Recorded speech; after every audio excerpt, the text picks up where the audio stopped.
Hello, everybody. Today I just wanted to talk about my mom, my family, and cancer. Um, as most of you know, my mom was diagnosed with cancer about 2 years ago. 2 years ago this September, actually. And I just wanted to talk about how that has affected my life. Um, all my life growing up, my mom has always told me that at some point during my lifetime, I should expect to hear the words, "You have cancer."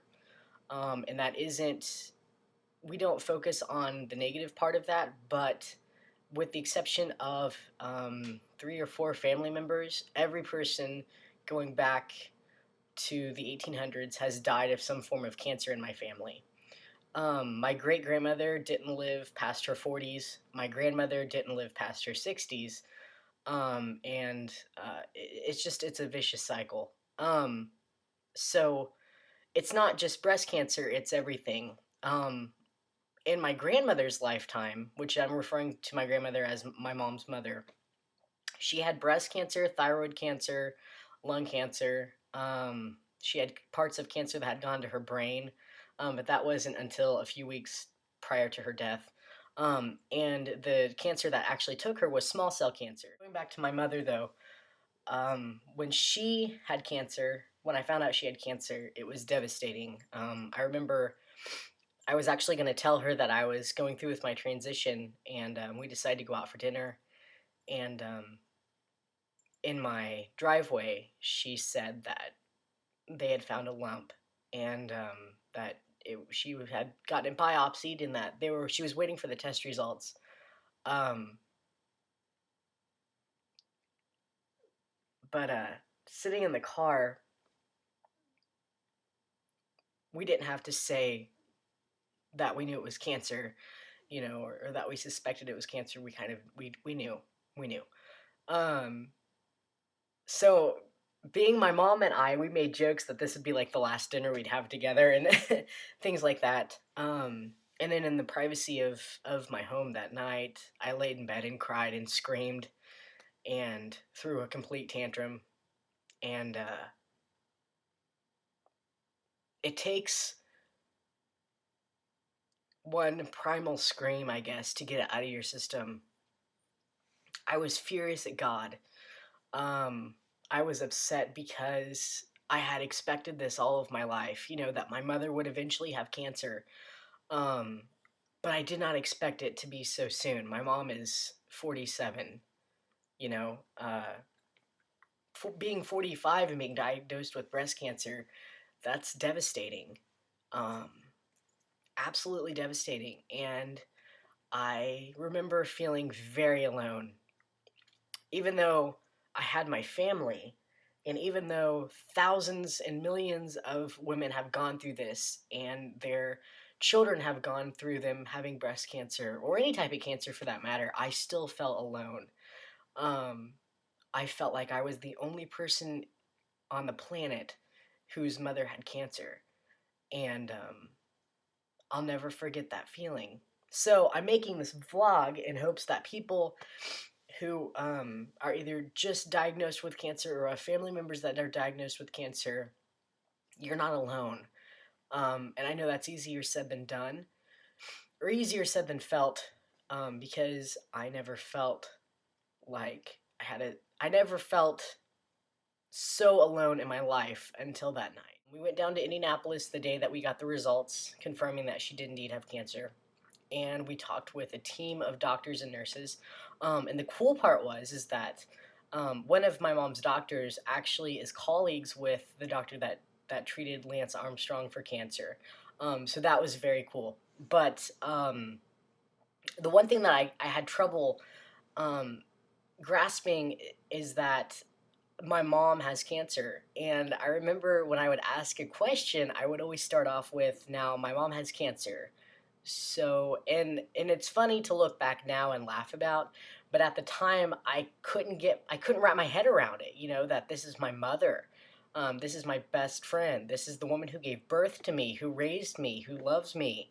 Um, she genuinely is the best friend I've ever had, and to lose her would be monumentally devastating. I figured out that if the BRCA test did come back positive, that she would have a double mastectomy, in addition to radiation and chemotherapy.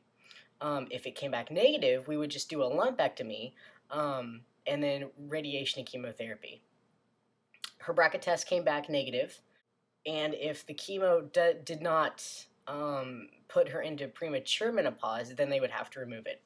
So the chemo ended up um, throwing her into premature menopause. She would cry over anything, not like emotionally like depressed cry, but like just, I don't know. We were in Muncie a few months after she was diagnosed, and she was going through chemo, and she started crying over Santa Claus. And I thought, wow, you really are going through menopause.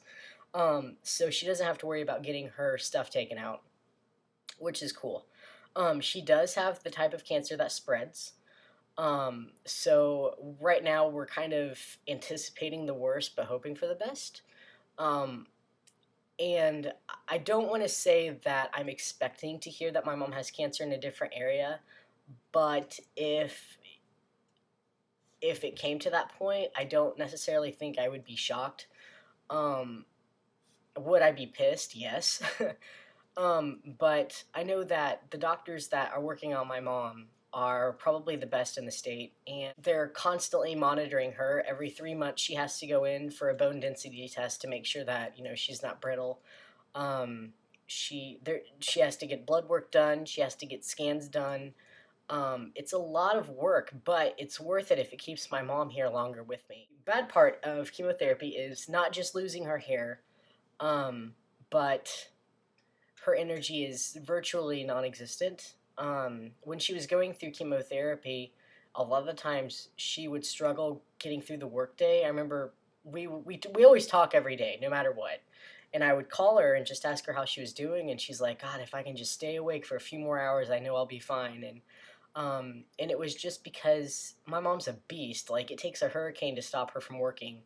And so this was not going to slow her down. And it was kind of cool too because the doctor that she works for, who's Dr. Frist, um, he made her like a little bunker down in the basement with like a bed and stuff, and told her like, if you need to rest, you rest. We'll get the job done.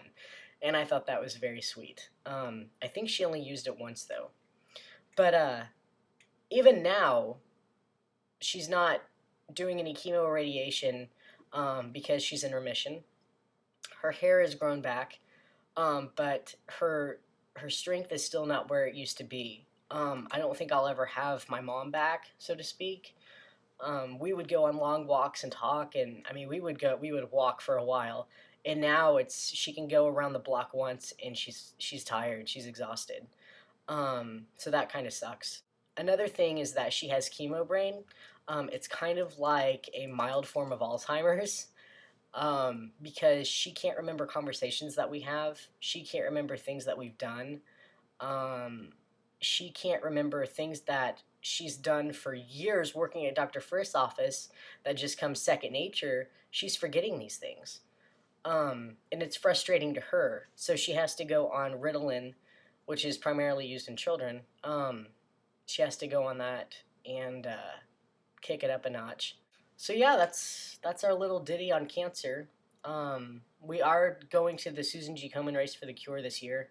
It's April 17th, at the IUPUI college in Indy. I don't know what it's called. But it's a very cool thing. Dash is coming with me this year. They say no dogs, but everybody and their brother had a dog, and I prefer to have my four-legged kid there with me, so he's going. But anyways, if you guys have any questions, feel free to email me, as always. My next vlog, I'll just be updating on my transition and my stitches and all that fun crap. But this is it for now, so thanks for watching.